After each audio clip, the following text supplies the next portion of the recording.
Hi guys, আশা করি সকলে ভালো আছেন। তো এখন এসে পড়েছি আমরা গুড়াই বালুর মাঠ দারুন সুন্নাহ মডেল মাদ্রাসা এর উদ্যোগের এক বিশাল ওয়াজ মাহফিল ডাকা হয়েছে। তো গাইস, এখন এসে পড়েছি আমরা গুড়াই বালুর মাঠে। তো দেখা যাচ্ছে অনেক মানুষ হয়েছে। তো গাইস, দেখতে থাকুন, আশা করি ভালো লাগবে। আস্তে আস্তে আমরা ভিতরের দিকে যাচ্ছি। গাইস, দেখতে থাকুন। বাবা মা সন্তানকে আমি মালিকের দিন শিখাইয়া সন্তানকে জানাজা পড়ানোর মতো যোগ্য বানাতে পারে, আর এই সন্তান চোখ থেকে জর্জর করে তার জন্য ইসালের সওয়াব করতে পারে, আমি আল্লাহ এই বাবা মার কবরকে জাহান্নাম বানাবো না। ঘোষণা দিলাম তার রূহটাকে আর সিনচিন নই এই লিনের দিকে পৌঁছায় জান্নাতি মুমিনের কাফেলার ভিতরে ঢুকায় দাও। সুবহানাল্লাহ। এমন নেককার সন্তান প্রয়োজন আছে না নাই? আছে। এজন্য আমি প্রত্যেকের কাছে অনুরোধ করব, আপনার সন্তানকে নিয়ে আপনার বড় স্বপ্ন আপনি ডক্টর বানাবেন, আপনার সন্তানকে নিয়ে আপনার বড় স্বপ্ন আপনি ইঞ্জিনিয়ার বানাবেন, বানান। আমার কোনো বাধা নাই। আমার মাদ্রাসার আলেম সমাজের ডক্টরের বড় প্রয়োজন, একজন ইঞ্জিনিয়ারের প্রয়োজন। কারণ আমি যখন আপনার মসজিদ বানাবো, একটা বিল্ডিং নির্মাণ করব, আমার মুসলমান যদি ইঞ্জিনিয়ার থাকে এটা আমার জন্য কল্যাণকর, আমার জন্য ভালো। আমার যদি একটা দিনই ভাই ডক্টর থাকে, তার কাছে আমি চিকিৎসা নিব, এটা আমার জন্য ভালো। আমার দিনই একজন ভাই যখন ওসি সাহেব থাকবে, তার কাছ থেকে আমি সামাজিক সমস্ত সেবা নিব, এটা আমার জন্য কল্যাণকর, ভালো। আপনি সন্তানকে বানান, কিন্তু আমি সূচনায় যে অনুরোধটা করে যাব, সন্তানের ভিতরে কোরআনের আলো ঢুকায় দেন। সূচনা লগ্নে 4-5টা বছর মাদ্রাসার মধ্যে পড়ায়া কোরআনের আলো ঢুকায় দিবেন। আশা করা যায় এই সন্তান কখনো বাবা মার সাথে বিয়াদবি করবে না। কথা ঠিক বিয়াদবি করবে না। গতকালকে পত্রিকার মধ্যে বিভিন্ন সংবাদ মাধ্যমে আমাদের কাছে খবর আসছে। খবরটা হলো বগুড়া। দেখেন, সাংবাদিকরা যদি এই খবরটা আপনার নেগেটিভ সাইড থাকে, মানুষের কাছে প্রচার করে, দেখো মাদ্রাসার ছাত্র এমন হয়। আমি যখন ওই খবরটা পড়ছি এবং শুনছি, বিশেষ করে আমি ডিবিসি নিউজ থেকে এই সংবাদটা আমি পেয়েছি যে বগুড়ার একটা ছেলে তার নিজের মাকে হত্যা করে ডিপ ফ্রিজের মধ্যে রাখছে। নাউজুবিল্লাহ বলবেন না। সংবাদটা দেখার সাথে সাথে আমার শরীরের লোমগুলি দাঁড়ায় গেছে। এবার ছেলেটা কে মারছে এটা দেখার জন্য আমি ভিতরে ঢুকলাম। ভিতরে ঢুকে দেখি মাদ্রাসা পড়ুয়া ছাত্র নাকি মাকে হত্যা করেছে। আজকে আমি এই সংবাদটা পড়ে আমার সাথী সঙ্গী যারা ছিল তাদেরকে আমি বললাম, একটা মাদ্রাসার ছাত্র মাকে হত্যা করবে, এটা আমার বিশ্বাস আসে না, এটা আমার বিশ্বাস হয় না। কারণ তার দিলের ভিতরে কোরআন ঢুকে গেছে, সে কখনো এই কাজ করতে পারে না। আলহামদুলিল্লাহ, আমার যে সন্দেহটা ছিল এটা পরিপূর্ণ হয়েছে। আজকে আসরের পরে আমি খবর শুনছি, ছেলে নয়, বাড়ির আশেপাশে 3জন ভাড়াটিয়া ছিল, 3জন মিলা ওই মহিলাকে হত্যা করছে। অথচ এই ছেলেটার বিষয়ে সাংবাদিকরা অপপ্রচার করেছে। নাউজুবিল্লাহ বলবেন, তারা অপপ্রচার করছে যে মাদ্রাসা ছাত্র। আমি বুকে হাত দিয়ে আমি বিশ্বাস করতে পারি যে একটা মাদ্রাসার ছাত্র যার দিলের ভিতরে কোরআন রয়েছে, যে আলেমদের সহবতে থাকে, উস্তাদদের সহবতে থাকে, সে কখনো এমন কাজ করতে পারে না।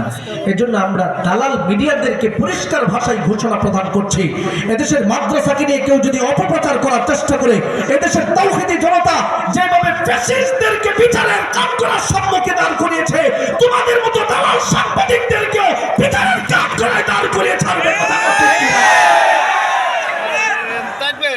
এই জন্য সবাইকে আমি সতর্ক বানিয়ে দিয়ে যাচ্ছি, মাদ্রাসার ব্যাপারে আপনারা একটা সংবাদ শুনবেন, সাথে সাথে বিশ্বাস করবেন না। কারণ তারা পশ্চিমাদের দালালি করার জন্য মাদ্রাসার উলামা ইকরামরা সর্বহালাতে সর্বক্ষেত্রে নেগেটিভ বিষয়গুলোর ব্যাপারে বড় সতর্ক।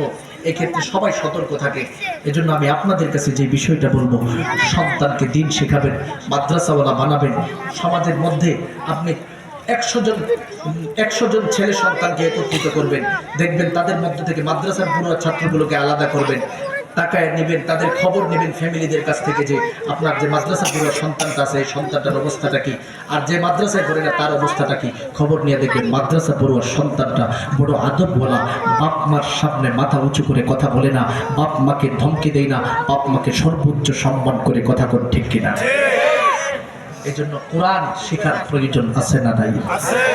আমাকে আজকে এই মাহফিল কর্তৃপক্ষের পক্ষ থেকে যতটুকু জানানো হয়েছিল যে মাদ্রাসার মাহফিল যেহেতু কোরআনের আলোচনা করার জন্য, আমি কোরআন শিক্ষার উপরে আপনাদের সম্মুখে কথা বললাম। আল্লাহ পাক আমাদের সকলকে কোরআন শিক্ষার মাধ্যমে নিজের জীবনটাকে সাজানোর তৌফিক দান করেন। সকলে বলেন আমিন। কোরআন আমাকে সর্বদিক থেকে সহযোগিতা করার তৌফিক দান করেন। আমার নবী বলছেন, দেখো তুমি যদি পারো তাহলে কুন আলিমান, আলেম হয়ে যাও। যদি সেটা না পারো আও মুতাআল্লিমান, আলেমের ছাত্র হয়ে যাও। যদি সেটাও তুমি না পারো আও মুত্তাবিআন, তুমি আলেমের অনুসারী হয়ে যাও। যদি তুমি সেটাও না পারো আও মুহিব্বান, তুমি আলেমকে মহব্বত শুরু করে দাও। সুবহানাল্লাহ বলবেন। তাহলে আমরা যারা অন্তত আলেমও হতে পারি না, আলেমের ছাত্র হতে পারি না, আলেমের অনুসারীও হতে পারি নাই, আলেম কিন্তু মহব্বত করার একটা রাস্তাটা খুঁজে পাবো। এই মহব্বতের রাস্তাটা আমার নবীজি রেখে দিয়ে গিয়েছেন। সুতরাং আমার জিন্দেগিটাকে যদি সফলতার জিন্দেগি বানাতে চাই, দিনমুখী হব, দিনের প্রতি ভালোবাসা জাগ্রত করব, আমি আপনাদের সম্মুখে কার্যসমূহকে সামনের দিকে অগ্রসর করানোর জন্য তারা একটু সহযোগিতা করবে, আপনি তাদের কাছ থেকে পারলে একটু সহযোগিতা নেওয়ার চেষ্টা করবেন। আমি এখান থেকে কয়েকজন ব্যক্তি চাই যারা নেককার বাবা মার নেককার সন্তান, যারা মহাব্বতের বাবা মাকে স্মরণ করে, বাপটা দুনিয়া থেকে আজ থেকে 1-2 বছর আগে বিদায় হয়ে গেছে, 10 বছর আগে বিদায় হয়ে গেছে, 5 বছর আগে বিদায় হয়ে গেছে, এই মহাব্বতের মৃত বাবাকে স্মরণ করেন। আজকের এই মাদ্রাসার মধ্যে 500 টাকা, লক্ষ কোটি টাকার মালিক বানায় দেন সকল। দেখি ইনশাআল্লাহ। আর কে আছে ভাই? আশরাফ ভাই কত দিছে? আয় আল্লাহ, আমার মহাব্বতের আশরাফ ভাই, আয় আল্লাহ 500 টাকা দান করেছেন, দানকে কবুল করে নেন, মনের নেক মাকাসাদ পূরণ করে দেন। আজকে নেককার সন্তান আছে বলে মাদ্রাসার মধ্যে এইভাবে দান করতে পারে। আল্লাহ তার দানকে ওসিলা করে মহাব্বতের বাবা মার কবরটাকে জান্নাতের ফায়সালা করে দেন। আয় আল্লাহ দুনিয়া আখিরাত দান করে দেন। 500 টাকাকে জুরিয়া করে লক্ষ কোটি টাকার মালিক বানায় দেন। সকলে বলুন আমিন। করে নেক মনের নেক মাকাসাদ পূরণ করে দেন। 5টা নাম একসাথে একত্রিত করেন। লক্ষ কোটি টাকার মালিক বানায় দেন। সোলা মহাব্বতের বাবা মার কবরটাকে জান্নাতের ফায়সালা করে দেন। সকলে বলুন আমিন। আর ইটা পরে মহাব্বতের বাবা মাকে স্মরণ করে 1000 টাকা দান করেছেন আল্লাহ আশা নামে। ও আল্লাহ, আপনার এই মহাব্বতের বান্দিটাকে আম্মা জান খাদিজাতুল কুবরার জিন্দেগি দান করে দেন আল্লাহ। মহাব্বতের নানা নানিকে স্মরণ করে দান করেছে আল্লাহ। আজকে নেককার নাতি থাকার কারণে নানা নানি করেছেন আল্লাহ। আয় আল্লাহ তার নানা নানির কবরটাকে জান্নাতের বাগান বানায় দেন। সকলে বলুন আমিন। সকলে বলুন আমিন। ওয়া মা আলাইনা ইল্লাল বালাগ। ওয়াসসালামু আলাইকুম ওয়া রাহমাতুল্লাহি ওয়া বারাকাতুহু।